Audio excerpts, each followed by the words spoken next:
Ebrin Yao, président de la plateforme pour l'engagement citoyen de Côte d'Ivoire, a animé une conférence de presse le vendredi 23 février 2024 à son siège. En présence de la presse nationale et internationale, le président Ebrin Yao s'est prononcé sur la situation sociopolitique, des conditions de vie des populations ivoiriennes et sur les échéances électorales à venir, à savoir la présidentielle de 2025. Mesdames et messieurs, le premier point sur lequel nous allons nous prononcer au cours de cette conférence de presse de ce jour porte sur la situation sociopolitique de notre pays, la Côte d'Ivoire. Au regard du climat sociopolitique apaisé, constaté au plan national depuis les dernières élections locales couplées, régionales et communales qui se sont tenues le samedi 02 septembre 2023, sur toute l'étendue du territoire national, dont nous n'avons enregistré aucune perte en vie humaine, ni de manifestations de rue pouvant entraîner des troubles à l'ordre public. Il découle donc de nos analyses et observations que tous les partis politiques en Côte d'Ivoire, sans exception, ont décidé de donner une chance au dialogue pour régler tous leurs différends, dans l'optique de préserver la cohésion sociale encore très sensible et cette denrée rare qu'est la paix. Toujours au plan politique, nous notons également la brillante élection du nouveau président du PDCI-RDA, M. Tidjane Thiam, au cours du 8e congrès extraordinaire électif qui s'est tenu à Yamoussoukro le vendredi 22 décembre 2023. Aussi, avons-nous suivi avec beaucoup d'intérêt son premier grand discours d'orientation en tant que président du PDCI-RDA et restons convaincus que le dialogue, qui est l'arme des plus forts, tant prôné par le père fondateur de la Côte d'Ivoire moderne, Feu Félix Houphouët-Boigny, sera au centre de toutes ces décisions pour une Côte d'Ivoire unie, rassemblée et réconciliée. Nous tenons ici à lui souhaiter la bienvenue dans le jeu politique ivoirien et espérons que ses grands atouts managériaux et sa grande qualité d'homme d'État contribueront à renforcer notre jeune démocratie qui traverse des dures épreuves ces dernières années. Mesdames et messieurs les journalistes, chers invités, le second point de notre conférence de presse de ce jour porte sur les conditions de vie de nos concitoyens. Mesdames et messieurs, après tous ces moments de joie intense de la CAN, place maintenant à la lutte pour une meilleure condition de vie de nos populations ivoiriennes. Nous rappelons, à toute fin utile, que la plateforme des 36 organisations de la société civile ivoirienne que nous présidons s'est engagée sans relâche depuis ces 3 dernières années à soutenir tous les efforts inlassables du président de la République, son Excellence Alassane Ouattara et son gouvernement dans la lutte contre la cherté de la vie. Et notre engagement à soutenir tous les efforts du gouvernement répond à un seul objectif: contribuer durablement à l'amélioration des conditions de vie de nos populations. Car la cherté de la vie, qui est un problème d'ordre mondial, est une réalité que nul ne doit ignorer en Côte d'Ivoire. Aussi, devons-nous reconnaître tous les efforts qui ont été déjà consentis par le gouvernement ivoirien et qui méritent d'être soutenus. Au regard de nos objectifs prioritaires contenus dans nos statuts et règlements intérieurs,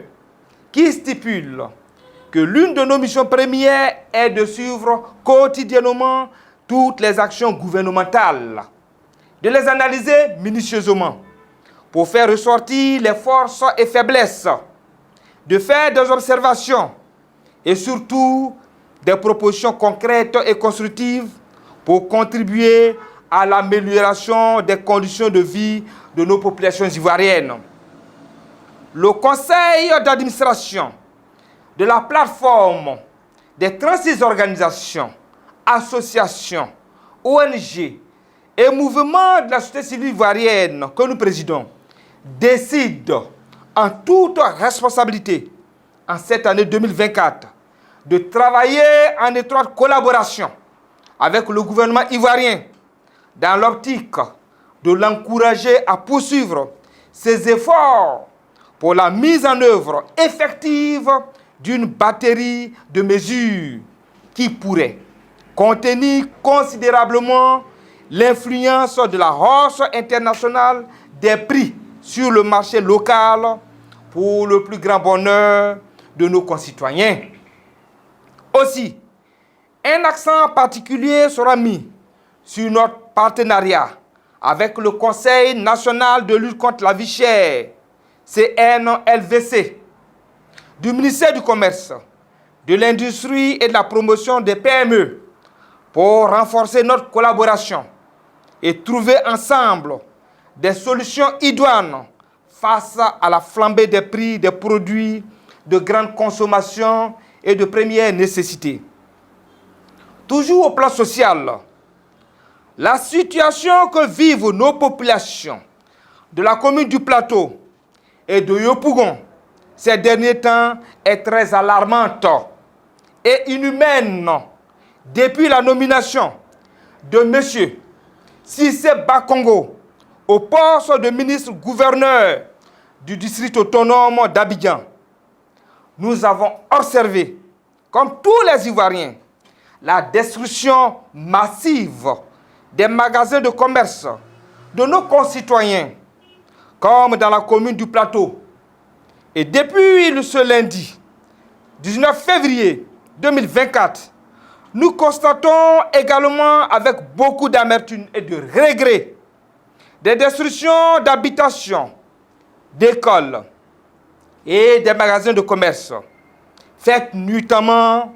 dans le quartier de Jesco, malgré l'assurance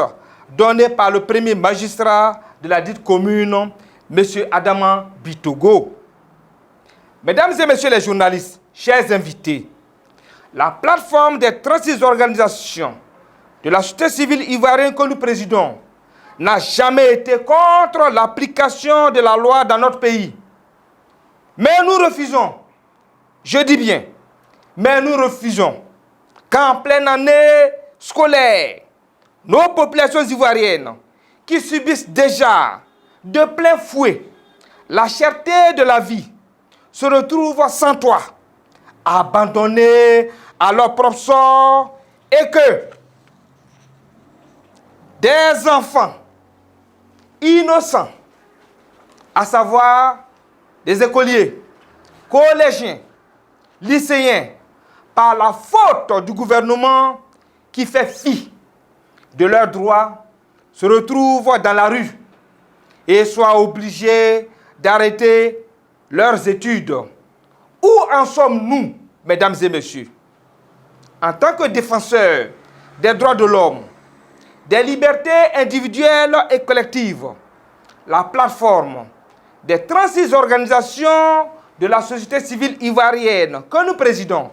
interpelle ici et maintenant vivement le chef de l'État, son Excellence Alassane Ouattara,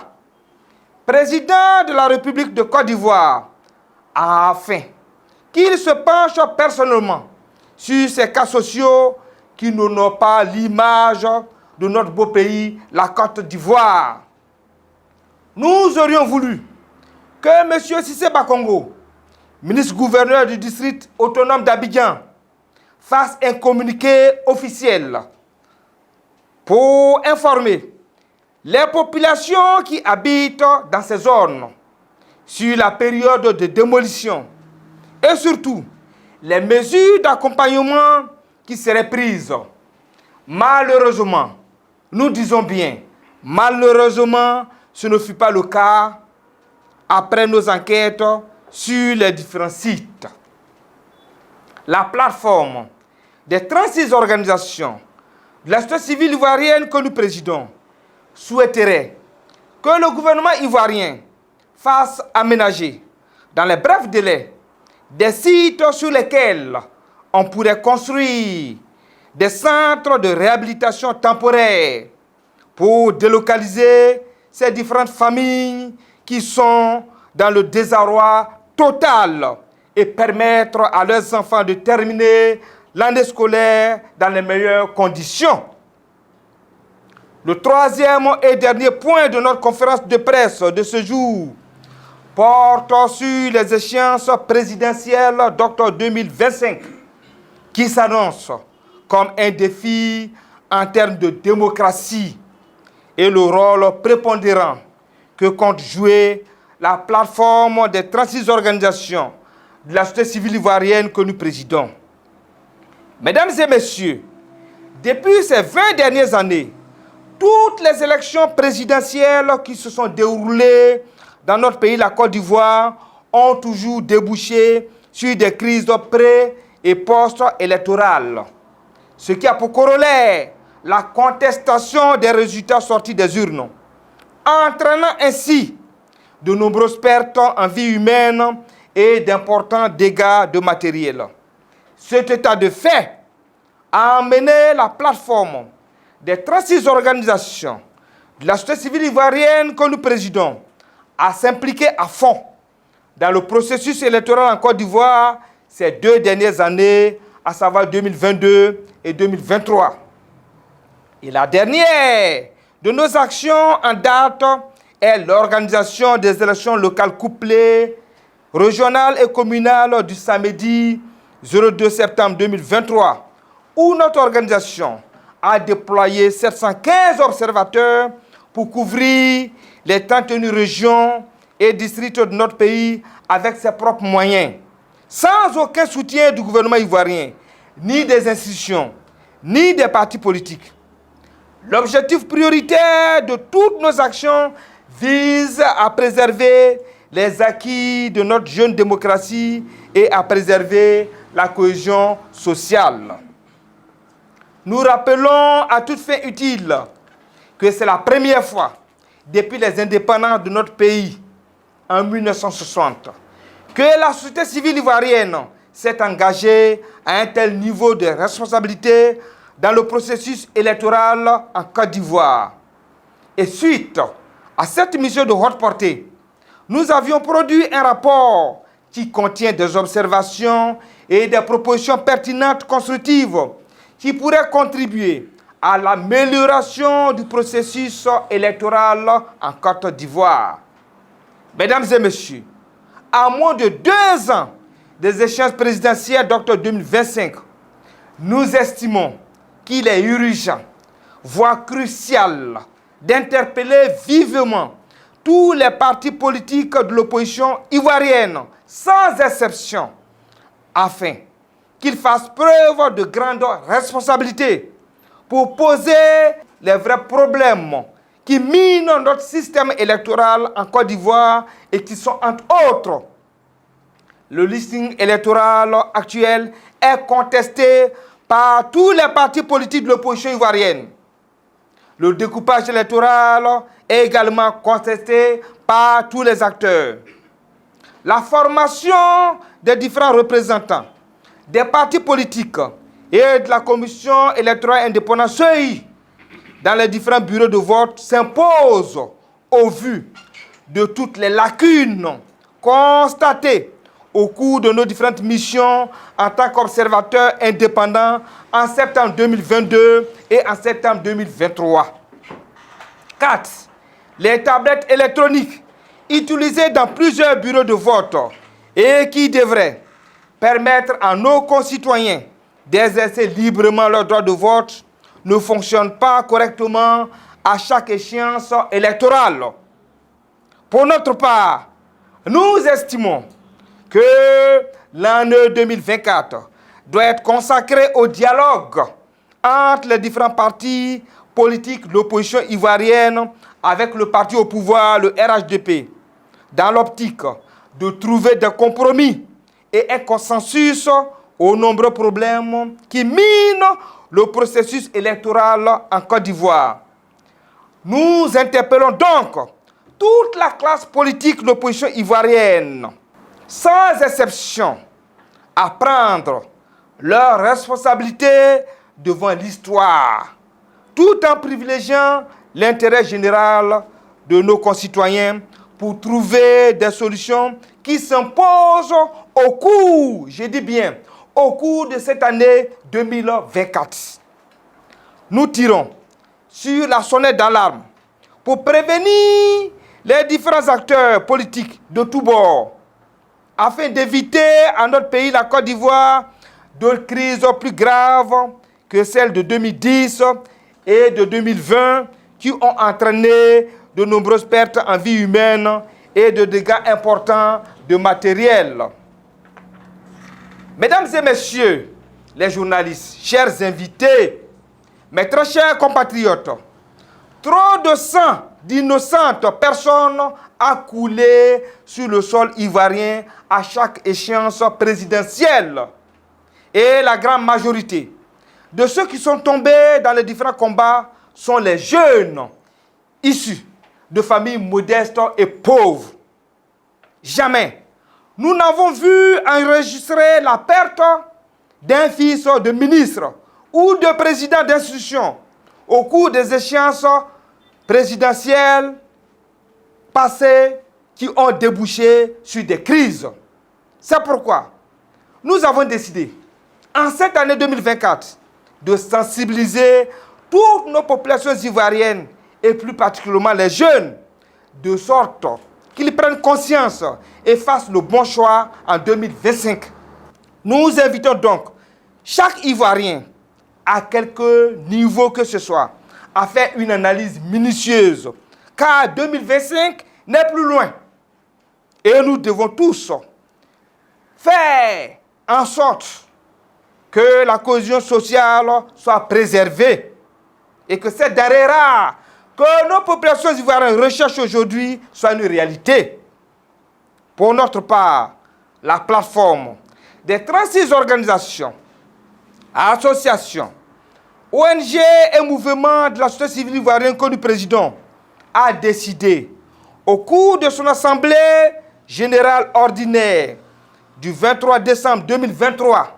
d'être au devant du combat des présidentielles de 2025 pour sensibiliser les Ivoiriens sur la cohésion sociale, le vivre ensemble et surtout à faire le bon choix pour préserver les acquis de notre jeune démocratie. C'est la raison pour laquelle une résolution spéciale a été adoptée à l'unanimité. Des 500 membres statutaires de la plateforme des 36 organisations que nous présidons au cours de la dite Assemblée générale ordinaire du 23 décembre 2023. Cette résolution adoptée nous permettra de nous retrouver au cours du premier trimestre de 2025 afin que nous puissions analyser minutieusement les différents projets de société des potentiels candidats déclarés dans le but